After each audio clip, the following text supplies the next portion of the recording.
சென்னை விமான நிலையத்தில் சுங்க அதிகாரிகள் மற்றும் இலங்கை பயணிகள் இடையே மோதல் ஏற்பட்டதால் பரபரப்பு நிலவியது.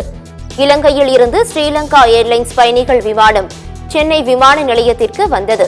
அதில் இலங்கையைச் சேர்ந்த சலீம் உட்பட 4 பேர் பயணித்த நிலையில் சுங்க அதிகாரிகள் அவர்களை நிறுத்தி விசாரணை மேற்கொண்டனர்.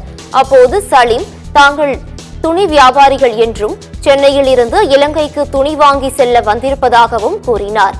அப்போது சுங்க அதிகாரிகள் மற்றும் இலங்கை பயணிகள் இடையே மோதல் ஏற்பட்டதாக தெரிகிறது.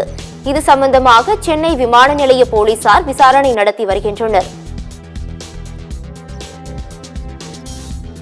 சரியா 4 பேர் வந்தோம். 4 பேர்ல சரவணன் கூட்டு போயிட்டு அந்த அங்கிட்ட ஓடிக்கார் வியாபாரி.